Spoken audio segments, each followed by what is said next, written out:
kudune damkar iki. Lah iki kudune damkar, nek ora damkar ya ora iso no. Few moments later.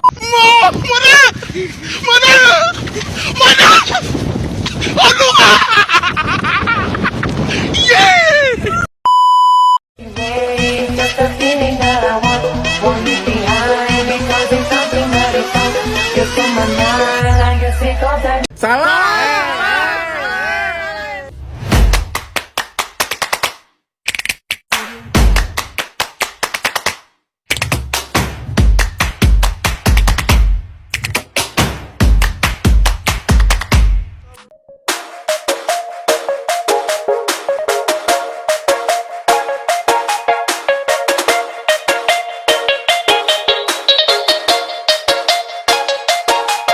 Assalamualaikum warahmatullahi wabarakatuh. Saya akan menjelaskan satu materi yang ada dalam bab leksikon bahasa Arab.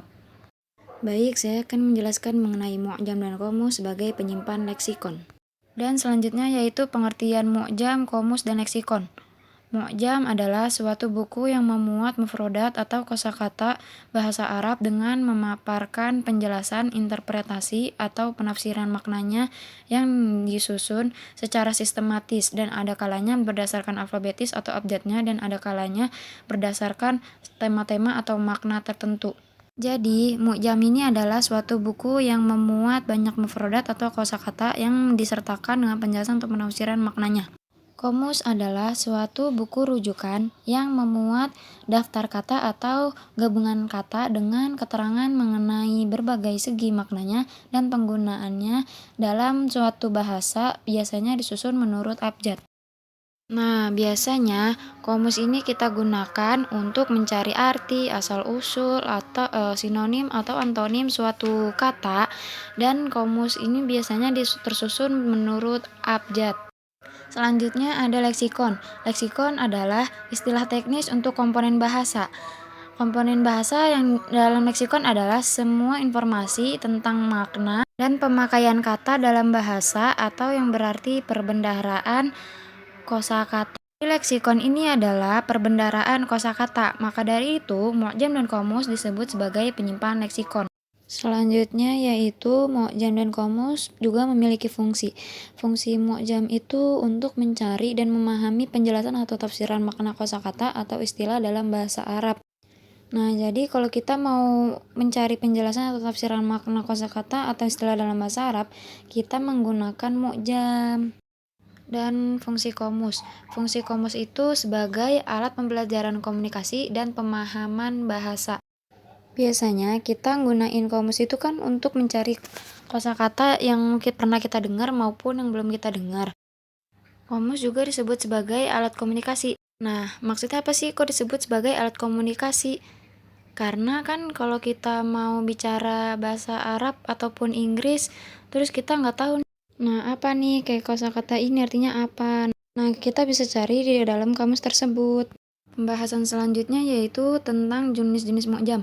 Jenis-jenis mu'jam di sini ada 6. Yang pertama mu'jam al-ain, yang kedua mu'jam al-kabir, yang ketiga mu'jam as-shagir, yang keempat mu'jam al-awsat, yang kelima mu'jam lisanul arab, yang keenam mu'jam al-fahros. Mu'jam al-ain itu mu'jam pertama yang dibuat oleh Khalil bin Ahmad pada abad ke-8. Selanjutnya itu ada mu'jam al-kabir, as-shagir, dan al-awsat. Ketiga mu'jam ini dipelopori oleh Imam At-Tabrani dan biasanya digunakan untuk menerjemahkan atau menafsirkan makna kata dalam hadis. Dan mu'jam as-shagir dianggap sebagai pokok bahasan dalam tulisan ini karena sistematikanya hanya memperhatikan pada huruf yang pertama saja tanpa memperhatikan huruf kedua dan seterusnya. Selanjutnya itu mu'jam lisanul arab. Mu'jam lisanul arab itu mu'jam yang ditulis oleh Ibnu Manzur pada abad ke-13. Dan mu'jam ini bukan hanya menguraikan arti suatu kosakata tetapi juga menjelaskan akarnya, contoh-contoh penggunaannya baik dalam Al-Qur'an, hadis, syair maupun bahasa awam. Dan yang terakhir yaitu mu'jam al-mufahros. Mu'jam yang dikarang oleh Muhammad Fuad Abdul Baqi dan digunakan untuk menerjemahkan atau menafsirkan makna kata dalam Al-Qur'an maupun hadis. Baik, pembahasan selanjutnya yaitu jenis-jenis qomus. Jenis-jenis komus menurut kiraf terbagi menjadi 4. Yang pertama berdasarkan sasaran, yang kedua berdasarkan ukuran, yang ketiga berdasarkan isi, dan yang terakhir kamus ideal. Yang pertama yang berdasarkan sasaran itu ada kamus eka bahasa atau disebut monolingual. Ada kamus di bahasa yang disebut bilingual. Ada kamus aneka bahasa atau multilingual. Yang berdasar ukuran ada kamus besar dan kamus terbatas. Yang berdasarkan isi itu terdapat kamus lafal, kamus ejaan, kamus sinonim, kamus antonim, kamus homonim, kamus ungkapan atau idiom, kamus etimologi, dan kamus istilah. Dan yang terakhir kamus ideal. Selanjutnya yaitu ciri-ciri mu'jam. Ciri-ciri mu'jam yang pertama biasanya disusun secara abjad atau sesuai tema tertentu. Yang kedua, memiliki definisi makna atau penjelasan dalam setiap kata. Yang ketiga, terdapat informasi tambahan seperti kelas kata, jenis kata, atau catatan bahasa. Yang keempat, mencakup informasi tentang asal-usul kata. Yang kelima, menyertakan kata-kata sinonim atau antonim. Yang selanjutnya yaitu ciri-ciri komus. Ciri-ciri komus itu yang pertama berisi kata-kata beserta arti. Yang kedua disusun secara alfabetis. Yang ketiga memiliki banyak isi dan tebal.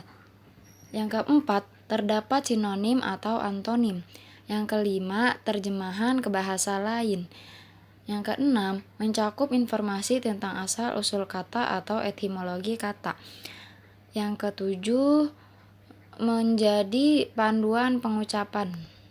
Dan ini merupakan contoh gambar isi mu'jam.